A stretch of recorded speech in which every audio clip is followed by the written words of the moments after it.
Yo Bakayalo Kono Yalo. Et oui, je viens de regarder le chapitre 79 de Boruto et les amis, c'est vraiment une dinguerie, c'est un chapitre de ouf. Évidemment, si tu arrives sur cette vidéo par hasard et que t'as pas vu le chapitre 79, je te mets la playlist en description. Comme ça, tu pourras non seulement regarder le chapitre 79 de Boruto, mais également, tu pourras te regarder tous les chapitres de Boruto. Oui, il y a tous les chapitres sur la playlist qui est en description. Donc, fais-toi plaisir. Maintenant qu'on a regardé tous le chapitre 79, petite théorie par rapport à pourquoi Sarada est immunisé par rapport au pouvoir de Hada. Et déjà, on peut se faire 3 petites théories et une 4e bonus. C'est ce que je pense. Bon, évidemment, je n'ai pas la vérité absolue, mais je vous dirai la 4e solution auquel je pense.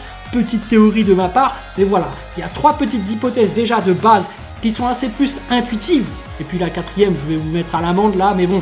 Déjà, 3 petites hypothèses qu'on pourrait tous se dire, c'est pourquoi Sarada est immunisé? Peut-être parce que c'est une Uchiwa. Alors, est-ce que Sumire serait pas une Uchiwa ou aurait du sang Otsutsuki ou je ne sais pas quoi, descendante d'une lignée ou je ne sais quoi? Question assez compliquée, hein?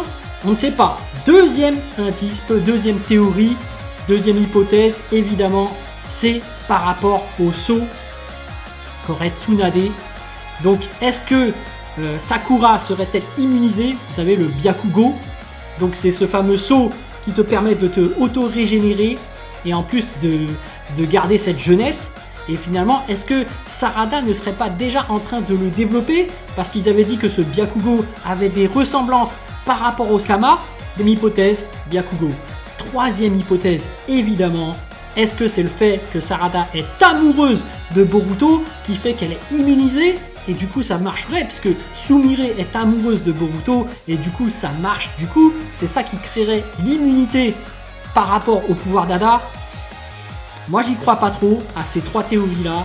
Donc je vous émette ma 4e hypothèse. Donc évidemment je n'ai pas la science infuse. Il se peut très fortement que je me trompe.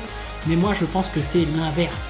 En fait là on voit très bien dans le manga que Sarada est amoureuse de Boruto et Sumire est amoureuse de Boruto. Mais si c'était l'inverse en réalité, et si c'était Boruto, même s'il ne le montre pas, qui est amoureux de Sarada, parce qu'on sait qu'à la fin, de toute façon, ils vont peut-être finir ensemble, tu vois. Et donc ça voudrait dire que Kawaki est secrètement amoureux de Sumire, ce qui créerait que Sumire est immunisé par rapport au pouvoir d'Hada, et que Sarada est immunisé par rapport au pouvoir d'Hada parce que amoureux est amoureux d'elle. Et pourquoi ça marcherait dans ce sens? Parce que justement, comme Boruto est un Otsutsuki, le fait qu'il soit amoureux de Sarada, eh ben c'est une information qui serait gravée dans son Kama. Et justement, comme le pouvoir d'Hada, c'est de modifier l'histoire, comme cette histoire est inscrite dans le Kama, bah du coup, elle ne peut pas changer cette histoire. Elle ne peut pas changer cette information qui est gravée dans le Kama. Ce qui fait que Sarada devient immunisé contre le pouvoir d'Hada. Et c'est exactement la même chose par rapport à Kawaki. En fait, s'il est secrètement amoureux de Sumire, bah du coup, cette information est gravée dans son Kama. On rappelle que toutes les informations par rapport à la personne, donc Kawaki ou Boruto, sont gravées dans leur propre Kama. Et du coup, ces informations ne peuvent plus être changées. Elles sont inscrites dans le marbre. Donc du coup, la personne en face est immunisée. Donc voilà les amis, petite théorie de ma part. Évidemment, il se peut que je me trompe, je n'ai pas la vérité absolue.